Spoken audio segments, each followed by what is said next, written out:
How would your life change if you could effortlessly navigate the intricacies of human interaction, positively impacting everyone you meet? When it comes to human interaction, few guides have stood the test of time, like Dale Carnegie's How to Win Friends and Influence People. As we journey through the book's profound wisdom, we'll navigate its depths in 4 illuminating parts. In Part 1, you'll learn the 3 fundamental principles that form the bedrock of Carnegie's philosophy: the art of refraining from criticism, the genuine appreciation of others, the skill of appealing to their interests. In Part 2, we'll explore the art of endearing oneself to others, where genuine interest and a simple smile become potent tools. In Part 3, we unlock the secrets of influencing others' perspectives. Finally, in Part 4, we tackle giving feedback and unraveling the tricks of guiding behavior without offending. Let's get started. Part 1. The 3 fundamental principles that underline the book. So Carnegie introduces us to the 3 general principles underlying the other chapters. Here is what they are all about. Fundamental: don't criticize or complain. People don't usually criticize themselves even if they make mistakes. Why? Because we are all driven by feelings, personal biases, and pride. As such, criticizing someone often makes them defensive, justifying their actions, even if they're wrong. Even notorious figures like Al Capone found criticism hurtful, because criticism can damage pride and importance, creating long-lasting resentments. So what to do before criticizing? Consider what you don't know about the situation. Imagine the best scenario and whether you'd act differently. Lincoln during the Civil War chose understanding over blaming. Parents should remember their kids are learning. So even for serious mistakes, encourage improvement, rather than harsh criticism. Bob Hoover, after a plane crash, chose understanding, fostering improvement. Let me give you an example to sink the point home. A wife asked her husband for 6 ways she could improve herself instead of listing 100. He waited a day to think, then bought her 6 roses and said, "I wouldn't change anything about you. I like you the way you are." This simple act conveyed love and acceptance, avoiding unnecessary criticism. Fundamental to appreciate people sincerely. We all have an innate need for importance, sometimes as crucial as food and air. For this reason, recognizing others' strengths and acknowledging their value is key to building meaningful connections. When someone makes a mistake, focus on praising the positive aspects rather than criticizing them. Rockefeller's response to a financial loss exemplifies this approach. When Rockefeller's partner lost a large sum overseas, the boss didn't chastise them but praised him for saving 60% of the money invested, better than what they sometimes retained from errors. Leaving small signs of appreciation in daily life, such as recognizing a service person's positive attitude, goes a long way. Publicly praising individuals without veering into insincere flattery contributes to their sense of importance. For example, Stevie Wonder's teacher recognized his unique ability to hear and asked for his help, marking a turning point in his life. This simple appreciation for his strength changed his perspective on his blindness. Fundamental 3. Appeal to the other person's interests. When fishing, you use what the fish likes, like worms, not cheesecake. Similarly, when dealing with people, you should focus on their wants. People are a lot like you. Everyone wants things for themselves. The key to getting people to listen is talking about what they want and helping them get it. Henry Ford, a successful man, said that the secret to success is understanding the other person's point of view. Before you talk, 1. Consider what the other person can gain from it. 2. Try not to speak only about what you want. 3. Show that you genuinely want to help others. In a world where many people think about themselves, being someone who helps others gives you a significant advantage. Do things that aren't directly about what you want. Like a real estate agent helping with a personal problem. Andrew Carnegie, wanting a reply from his sister-in-law's kids, cleverly mentioned sending money without actually doing it. They replied asking about the money, showing that appealing to their interest worked. Part 2. How to get people to like you. In the book's second part, Carnegie teaches us how to get people to like us, and actually suggests 6 tips for doing it. Here are the 6 tips. Tip 1. Show genuine interest in the other person. Similar to the universal friendliness of a dog, showing genuine interest in others makes them feel significant to build connections, inquire about others' backgrounds and goals, share solutions to their problems. When you find them engage with people regardless of their status, and express genuine interest in those both beneath and above your level. When interacting with people from different cultures, try to understand their world, remember and acknowledge birthdays, greeting people with warmth and enthusiasm. Tip 2. Smile. A smile is a powerful communicator of positive messages. Greet people with animation and enthusiasm, whether in person or over the phone. Smile, especially at those not used to receiving smiles. If you're not in the mood to smile, force yourself to do it, as acting happy can lead to feeling happy. Tip 3. Say the person's name. A person's name is a significant part of their identity. Using and remembering someone's name makes them feel important in conversation. Use the person's name multiple times to help remember it and show genuine interest. Tie the name to specific details about the person for a lasting impression. Tip 4. Listen well and encourage others to talk. Show genuine interest in others by being a great conversationalist. Allow others to talk about themselves. Everyone's life is most important to them. Avoid boasting about your accomplishments. Listening is a powerful tool for diffusing anger and building connections. Ask questions that people enjoy answering, inquire about backgrounds and express fascination with their stories. Tip 5.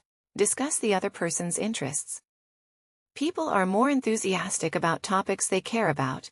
Before meeting someone, do thorough research on their interests, identify their major goals, and discuss how you can help them get closer to those goals. Notice what people spend time on or are proud of, and show appreciation for their interests. Tip 6. Make the other person feel important. Recognize that almost everyone may feel superior in some way. Subtly acknowledge their importance to establish a positive connection. Avoid actions that demean or make the other person feel small. Give genuine compliments when the cost is low. Use polite phrases, and pay special attention to people often treated as unimportant. Part 3. How to win people to your way of thinking. Praise is good. But what do you do when someone disagrees? Carnegie explores that in this third part of the book, by offering practical arguments. Let's look at his arguments for winning people to your thinking. Argument 1. Avoid a heated argument. Arguing without an invitation doesn't make others like you. Pointing out someone's mistake hurts their pride. It's crucial to control your temper as it reflects on your character. If a disagreement persists, agree to move on politely, sincerely. Thank opponents as they share common interests. Embrace disagreement as an opportunity for thoughtful consideration. For instance, a tax consultant resolved an audit stalemate by acknowledging the inspector's expertise and engaging in a constructive conversation. Argument 2. Have a friendly approach. Avoid hostility, as it invites reciprocation. Approach commands as if seeking permission. When making requests, focus on appreciation rather than complaints. Start complaints with positive aspects. When hearing complaints, express understanding instead of confrontation. Rockefeller successfully dealt with hostile strikers by spending time with them and expressing friendliness. Argument 3. Respecting the other person's opinions. Navigating differing opinions requires acknowledging the possibility of your own fallibility. Avoid attacking opposing views and replace dogmatic language with phrases like, I imagine, invite opinions, and welcome disagreements to transform conflicts into collaborative discussions. A lumber salesman turned a potentially adversarial situation into a cooperative effort by inquiring about rejected pieces during a quality inspection. Argument 4. Admit when you're wrong. Acknowledging errors diffuses conflicts and earns respect. People are less likely to criticize someone who admits mistakes swiftly and genuinely accept errors without making excuses. This tactic encourages constructive dialogue and support from colleagues. An example from Carnegie's life involves admitting guilt to a police officer, diffusing tension and softening the officer's stance. Argument of 5. Let the other person talk. Encourage others to express their thoughts fully. Instead of imposing your viewpoints, actively invite others to share their stories or opinions, fostering an environment conducive to productive discussions, resisting the impulse to interrupt. Demonstrates respect in a workplace scenario. Dealing with an employee's reluctance to relocate involves acknowledging their concerns and asking for their perspective on potential challenges. Argument 6. Try to understand others. Consider things from the other person's point of view and avoid calling their thoughts irrational. Find out why they think and act the way they do. Treat their ideas and feelings as important as your own. For instance, Dale Carnegie advised teens about the dangers of forest fires by understanding their desire for fun and discussing potential consequences. Argument 7. Show you understand and care. Acknowledge that upset people feel they have a good reason to be upset. Begin by saying, "I don't blame you for feeling the way you do." Talk about why they are upset, to show you're listening, and apologize for the problem, even if they also apologize. Argument 8. Find common ground first instead of saying no. Agree on something first to avoid defensiveness. Guide, don't push, and talk about shared goals before discussing differences.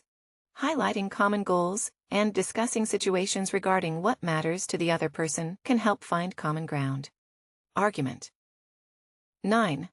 Let them take credit for ideas. Make people feel important by letting them take credit for their ideas. Encourage them to come to their own conclusions. Giving them a plan and asking for their advice involves them in the decision-making process. Argument 10. Appeal to the best in people. Emphasize the good and moral reasons for doing something. Appeal to what's morally right. And talk about situations. Most people can understand Argument 11. Make your ideas clear and interesting. Make the truth exciting and dramatic to capture your attention.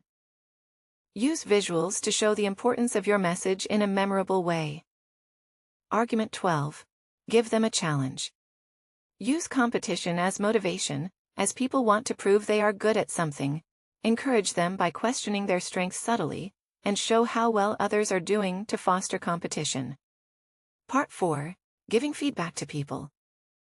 The final part of the book focuses on providing feedback to individuals instead of initiating a discussion as outlined in Part 3, where arguments are emphasized. This part addresses situations where you observe areas for improvement and need to effectively communicate that feedback. This advice applies in relationships of all directions, your superiors, equals, and subordinates. Let's go deeper. Feedback. 1. Start with praise. The principle here is that it's easier for someone to accept criticism if they've heard praise first. With praise, criticism can come off as mild and may be well received. Being sincere in your praise is crucial. Focusing on specific things done well, rather than generic compliments. The key tactic is to avoid sounding formulaic. Your praise should be genuine and relevant. For example, a manager dealing with a subcontractor delay started the conversation by praising the cleanliness of the factory and acknowledging the president's unique contributions.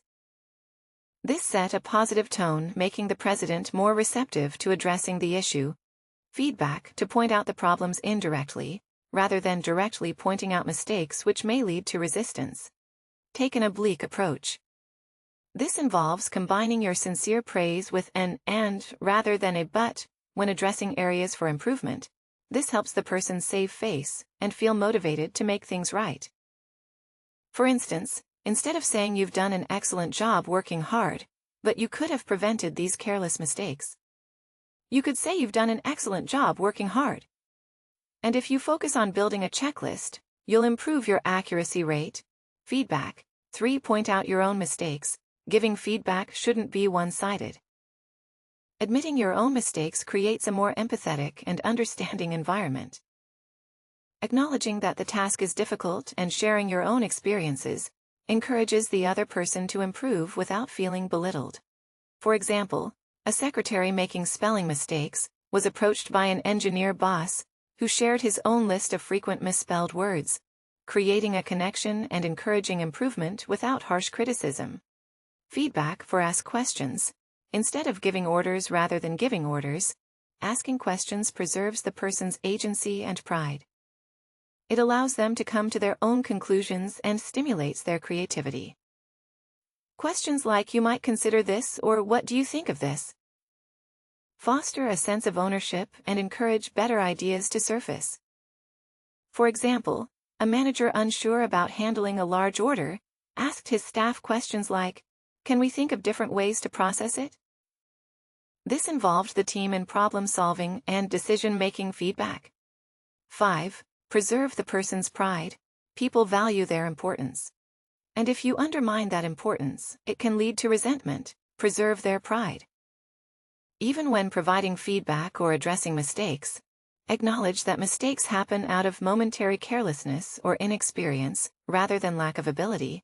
For instance, instead of criticizing an employee for a mistake, a manager thanked her for her work, expressing faith in her abilities, and attributing the error to lack of experience rather than incompetence. Feedback. 6. Create a reputation to live up to. Act as though the person already possesses the trait you want them to improve. This creates a positive image. They'll strive to maintain by valuing specific traits or reputations. You make the person feel important and encourage them to live up to that image. For example, if an excellent worker is falling short in performance, praising their previous work and reputation for quality sets a standard. They would want to maintain feedback. 7. Make the improvement look easy. Instead of telling someone they lack talent, encourage them by saying they have the right fundamentals and just need practice. Relate the task to something they've already mastered, making it seem achievable. For instance, a dance instructor telling a poor dancer they are a natural-born dancer boosts confidence and makes improvement seem more feasible. Feedback. 8. Keep the person's interest in mind. Always consider the other person's interests and incentives. When providing feedback, link your suggestions to meeting their interests and offer alternatives. When turning down requests. For example, when rejecting someone for a responsibility, implying that they're too important for the role, can preserve their pride and motivate them. Feedback. 9. Praise every improvement.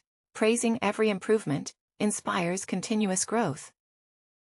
Be specific in your praise, highlighting particular accomplishments. Break out of negative cycles by incorporating positive reinforcement. For example, a father helped his slow-learning son master multiplication tables by acknowledging every slight improvement, turning a challenging task into a series of achievable goals. What do you think about the insights in Dale Carnegie's principles?